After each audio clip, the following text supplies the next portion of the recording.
Olá, pessoal! Estamos aqui, conforme combinado, na nossa unidade 1, na qual abordaremos as questões dos aspectos históricos e educacionais envolvendo a cultura surda e a identidade surda.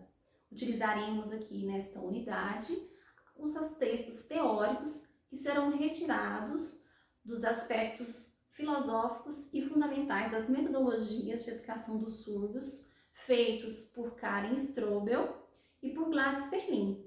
O que esta unidade, essa temática, ela aborda de uma forma em geral? Ela aborda que no decorrer do processo de educação do surdo, no momento em que ele passa a ser identificado como uma pessoa proveniente de capacidades, que tem uma identidade, que ela é capaz, na verdade, apesar das suas singularidades enquanto cultura, enquanto valores, enquanto crenças específicas de uma pessoa surda que tem a sua identidade surda, ou seja, que utiliza a língua de sinais, a Libras, como forma de comunicação e expressão para troca de informações e expressar as suas ideias e perceber o mundo através dos seus aspectos visuais, do uso da Libras, que é a sua principal língua, no caso aqui do Brasil. Então, por isso que ela tem modalidade visual, que ela percebe o mundo, né? E ela utiliza a Libras, então ela vai perceber também a Libras pela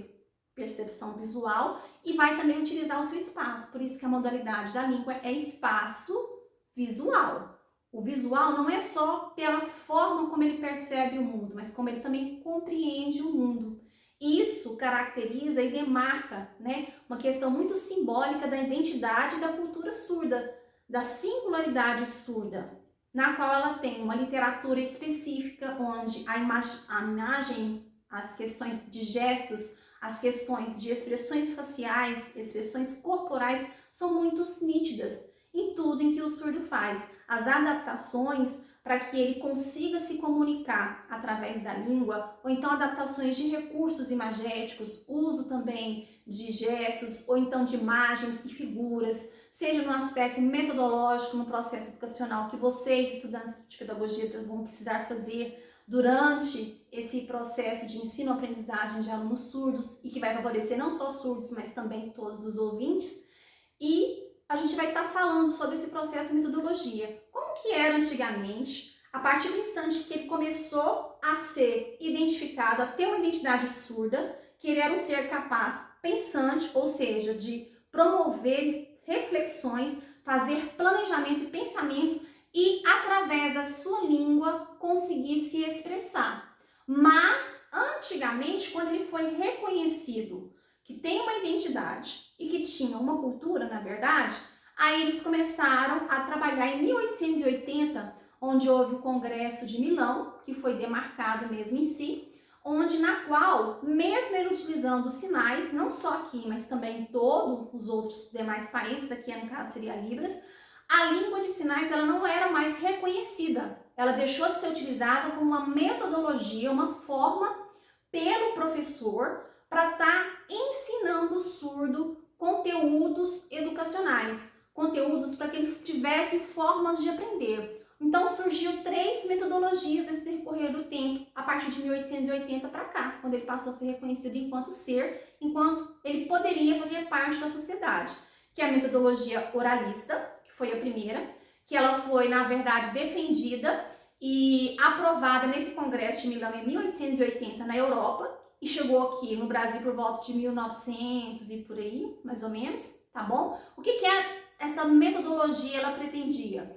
Todos os professores, quando ia educar o surdo, tinham que, como objetivo final, fazer com que o surdo falasse, utilizando uma metodologia onde os braços dos surdos, né, as mãos eram até mesmo amarradas, eles não podiam utilizar sinais nem nada, e através de terapias, ou então de reflexos via espelho, decorações de leitura labial, né? A articulação do professor ela era mais intensa para que o surdo proporcionasse a ele esse processo mesmo de decoração de como se falava uma palavra, era muito forte. Então, a metodologia oralista ela tinha como finalidade fazer o surdo falar, porque através da fala o surdo falando palavras ou frases, ele conseguia comprovar que ele era um ser pensante, mas ela foi por terra abaixo, porque poucos surdos conseguiam falar algumas palavras, e mesmo assim não era na nossa mesma entonação, né? Era na singularidade surda, tipo,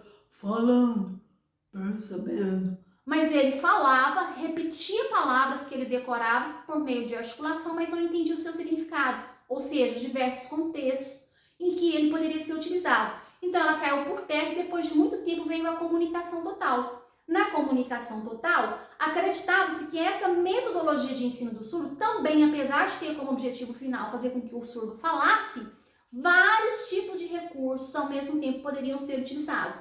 Desde língua de sinais, aí sim a língua de sinal passou a ser reconhecida e utilizada como metodologia, antes no oralismo não, gestos, imagens, qualquer tipo de recurso, qualquer tipo de metodologia misturada ou isolada que o professor poderia utilizar para que ele chegasse nesse objetivo final de que era fazer com que o surdo falasse, mas também caiu por terra, porque o surdo só repetia, falava e não entendia o seu significado.